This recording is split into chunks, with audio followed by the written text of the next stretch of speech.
Et selon moi, le meilleur outil pour sélectionner dans Photoshop la majorité des choses, en tout cas au moins pour commencer une sélection. Fait que tout ce qu'on a à faire, c'est de prendre la plume ici, qui est l'outil plume, puis dans la barre d'options, s'assurer qu'on est en mode tracé. Après ça, c'est bon d'avoir la fenêtre tracée pas trop loin, donc on va la chercher si elle est pas là, fenêtre tracée. On va la mettre ici, par exemple. Ici, on va fermer nos couches parce qu'on n'aura pas besoin pour ça.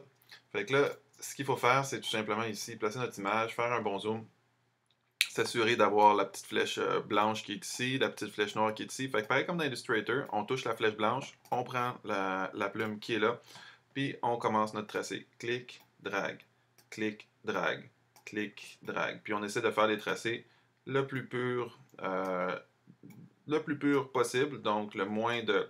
Pareil comme dans Illustrator, si on a fait une plume, si on a fait un point, on peut peser sur la barre d'espacement pour bouger notre point, venir le placer. Si on veut retoucher un point, mettons qu'on l'a mal placé, on pèse sur commande, ça nous donne la dernière flèche qu'on a touchée. C'est pour ça que j'ai touché la flèche blanche avant de commencer ma sélection. Donc commande pour venir retravailler un petit point, un petit apex de sommet.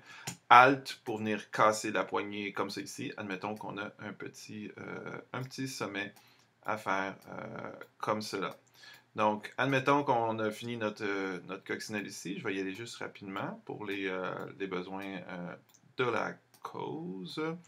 Ici, voyons voir. Donc, ici, et voilà, lorsqu'on a fini notre sélection, on rejoint notre premier point de début. Et après ça, pour venir peaufiner, on peut toujours retravailler avec la flèche blanche. On clique à l'extérieur, on clique sur un point, on vient le replacer. On peut toujours revenir faire travailler sur les poignées, d'ancrage aussi, pour venir retravailler ici. On peut toujours venir rajouter un point en cliquant sur un tracé ici avec le petit plus, puis là, venir le sortir, rajouter des points, rajouter des points. Donc ça, c'est tout le temps possible aussi de faire ça. Qu'est-ce qui est possible d'autre de faire? De tasser légèrement le tracé. Ça, la flèche noire va venir tasser le tracé au complet.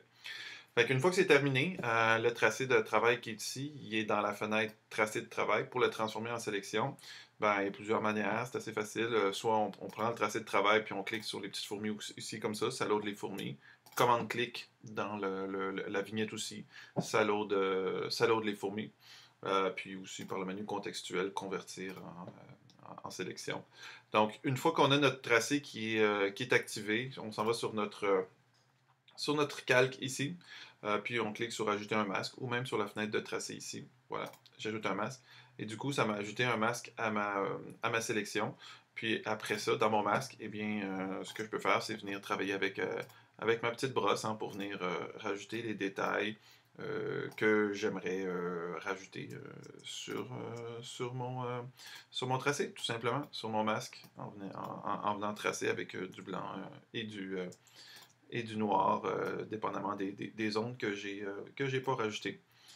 Alors voilà, c'était tout pour la plume. Alors utiliser la plume abondamment dans Photoshop, c'est ce qui fait un bon départ au niveau des sélections.